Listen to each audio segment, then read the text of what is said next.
तो गाइस कैसे हैं आप सब लोग। लेगेसी ऑफ असैसिन किंग के एपिसोड 134 के साथ हाजिर हो। तो लास्ट एपिसोड के एंड पे हमने देखा था कि हमारे हाजिन को पता चलता है कि इस वक्त माउंट हुआ के नाम का एक सेक्टर है जो कि राइटगेस हिमालय अलायंस के अंडर काम करता था, लेकिन वो रिबेलियन कर रहा है। तो वो इस सिलसिले में बात करने के लिए डीमन एम्परर के पास जाता है। तो डीमन एम्परर को बताया जाता है कि थर्ड प्रिंस आपसे मिलना चाहते हैं। तो वो उसे कहता है ठीक है, उसे अंदर भेज दो। और उसके अंदर आने के बाद उसे कहते हैं तो फाइनली तुम यहाँ पर मुझसे मिलने के लिए आए हो, चलो जल्दी से इसको पी लो। तो वो उसे कहता है कि ये क्या आप यहाँ पर आज कोई और वाइन पी रहे हैं? पहले तो आप यहाँ पर दूसरी वाली योक्शियन सिमजो पीते हैं। तो वो कहता है कि हाँ, आज यहाँ पर मेरा मूड था इसको पीने का। और इसी के साथ ही वो उसी के पास ही वहाँ पर बैठ जाता है। वहाँ पर बैठने के बाद डीमन एम्परर जो होते हैं उसके ग्लास में वाइन डालते हैं और उसे कहता है कि चलो यहाँ पर पी लो। तुम्हारा हाजिन कहता है कि तुम इतनी रात के वक्त भी यहाँ पर बैठकर पी रहे हो, तुम सोते कब हो? तो डीमन एम्परर से कहता है कि जब मुझे यहाँ पर लगता है कि मुझे सोना चाहिए तब मैं सो जाता हूँ। साथ ही वो उसे कहता है कि मुझे लगता है कि तुम्हारी कोरोनेशन सेरेमनी जो थी वो काफी ज्यादा अच्छी हो गई है, यानी कि तुम्हें वहाँ पर घोषित किया गया, सभी के सामने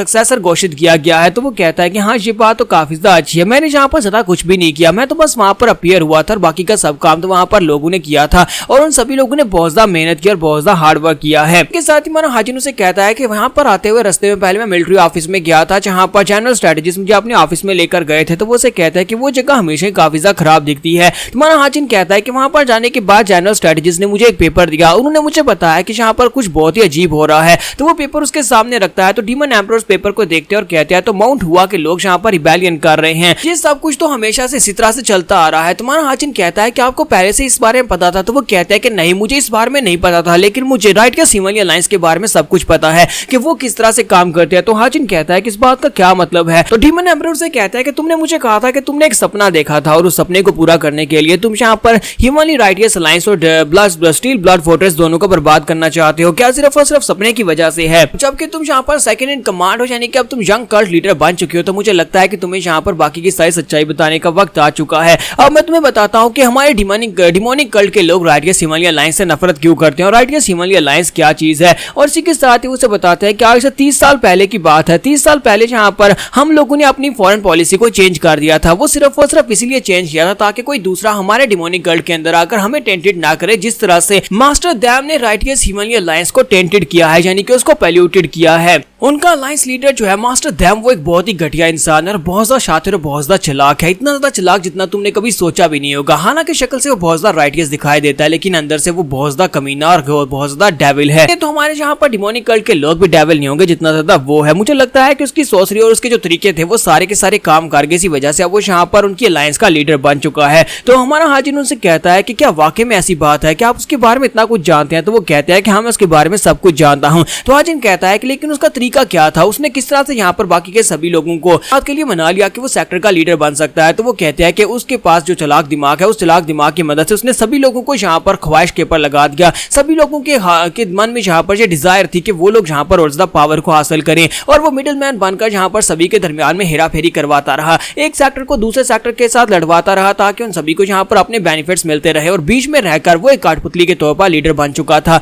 और सभी लोग यहाँ पर उसको लीडर मानते थे। उन्हें लगा कि वो सभी लोग उसे यहाँ पर कठपुतली की तरह यूज कर रहे हैं और दूसरे सेक्टर से बेनिफिट हासिल करने की कोशिश कर रहे हैं। लेकिन असल में उन सभी लोगों को इस बारे में बिल्कुल भी अंदाजा नहीं था कि असल में जो कमीना इंसान सेंटर में बैठा हुआ है वही उनके ऊपर एंड के ऊपर जाकर इतना पावरफुल इंसान बन जाएगा कि सभी लोगों को उसके सामने घुटने टेकने पड़ेंगे। बाकी के जितने भी छोटे सेक्टर्स और जितने भी नोबल फैमिलीज थी उन सभी के सीक्रेट्स उसके हाथे चढ़ चुके थे। उन सभी सीक्रेट्स को यूज करने के बाद वो सेक्टर लीडर बन गया और उसके बाद से जब वो सेक्टर लीडर बन गया उसने बहुत सारी मेडिसिन और बहुत सारी पिल्स को कंज्यूम करना शुरू कर दिया। उसने आसपास की दुनिया से भी बहुत सारी पिल्स मंगवाई और उन सभी को कंज्यूम करना शुरू किया। तुम्हारा हाजिन कहता है कि लेकिन यहाँ पर ये बात सभी लोग जानते हैं कि पिल्स को खाने की वजह से कोई इतना स्ट्रॉन्ग नहीं बन सकता। तो वो कहते हैं हाँ, ये बात वाकई में सच है कि सिर्फ पिल्स को खाने से कोई इतना स्ट्रॉन्ग नहीं बनता, लेकिन उसकी मार्शल आर्ट्स भी काफी ज्यादा अच्छी हैं। उसने बहुत सारी मार्शल आर्ट्स को एक्वायर किया और बहुत सारी ट्रेनिंग की, जिसके बाद अब यहाँ पर मैं ये बात कह सकता हूँ, दावे के साथ कह सकता हूँ कि इस दुनिया में इस वक्त वो मार्शल आर्टिस्ट में टॉप 10 की रैंकिंग में आता है, यानी कि वो मार्शल आर्ट्स में इतना ज्यादा पावरफुल हो चुका है। हमारे पुराने डीमन किंग जो है वो भी उसका मुकाबला नहीं कर सकते और तुम भी यहाँ पर अगर उससे जाकर फाइट करते हो तुम भी उसे कभी हरा नहीं पाओगे। तुम्हारा हाजिन उनकी बातें सुनने के बाद कहता है ये तो बहुत ज्यादा एक्साइटिंग है, फिर तो बहुत ज्यादा मजा आएगा। जैसे वहां पर ये बात करता है तो उसका किलिंग इंटेंट भी रिलीज होता है। तो डीमन किंग उसके किलिंग इंटेंट को महसूस करते हैं और कहता है कि मुझे लगता है कि ये वाकई में इससे बहुत ज्यादा नफरत करता है, जिसकी वजह से ना चाहते हुए इसका किलिंग इंटेंट रिलीज हो रहा है।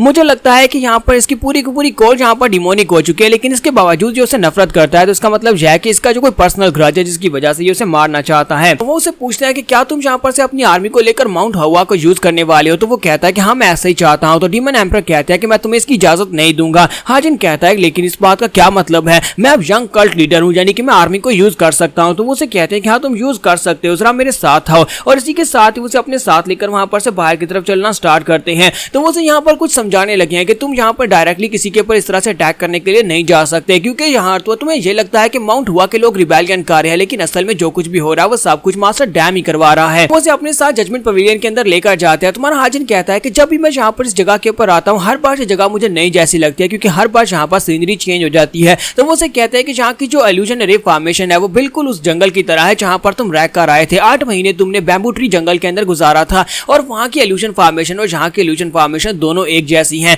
बैम्बू ट्री जंगल जो है उसकी हिस्ट्री बहुत ज्यादा पुरानी है, यानी कि वो हमारे इस डीमन सेक्टर से भी पहले का है। वो बहुत ज्यादा पहले से यहाँ पर बना था और उसके बाद हमने यहाँ पर डीमन सेक्टर बना लिया। और साथ ही उसे कहते हैं कि तुमने वहाँ पर कुछ ऐसे क्रीचर्स को भी देखा होगा, कुछ ऐसे मॉन्स्टर्स को देखा होगा जो तुम बाकी दुनिया में नहीं देख सकते। तो वो कहता है कि हाँ ये ऐसी बात है, मैंने वहाँ पर कुछ ऐसे स्पिरिचुअल बीस्ट को देखा था जो बाकी दुनिया में नहीं होते। तो वो उसे कहता है कि वहाँ पर से तुम अपने साथ एक दोस्त को भी लेकर आए थे। तुम्हारा हाजिन कहता है कि हाँ मैं वहाँ पर से गोल्डी को लेकर आया था। तो डीमन एम्परर से कहता है कि मैं यहाँ पर हाँ उसी की बात कर रहा हूँ, तुम इसको गोल्डी कहते हो लेकिन असल में उसका नाम जैकाल है। जैकाल के बारे में एक बहुत ही बड़ी मिथ है कि वो उसी जंगल के अंदर रहता है, वहीं पर बड़ा होता है, वहीं पर मर जाता है, दोबारा से जिंदा होता है, फिर से बड़ा होता है, इस तरह उसका साइकिल चलता रहता है। वो उस जंगल को वहां पर एनर्जी देता है, लेकिन उसके बाद अचानक वो तुम्हारे साथ बाहर आ गया। उसके बारे में कहानी ये भी कही जाती है कि जैकाल जहां पर भी अपीयर होता है उस जगह के ऊपर जंग छिड़ जाती है। और मुझे लगता है कि अब जबकि जैकाल जहां पर अपीयर हुआ है तो बहुत ही जल्दी यहाँ पर भी कोई जंग छिड़ सकती है। डीमन एम्परर से कहता है कि क्या तुम्हें पता है कि इस वक्त जो टॉप क्लास के मार्शल आर्टिस्ट हैं उन सभी लोगों में क्या खास बात है? तो वो कहता है कि उन सभी की मार्शल आर्ट्स की टेक्निक काफी ज्यादा बेहतर है। तो डीमन एम्परर से कहता है कि मार्शल आर्ट्स की टेक्निक तो तुम्हारी भी काफी ज्यादा बेहतर है क्योंकि तुमने इस टेक्निक को खुद बनाया है,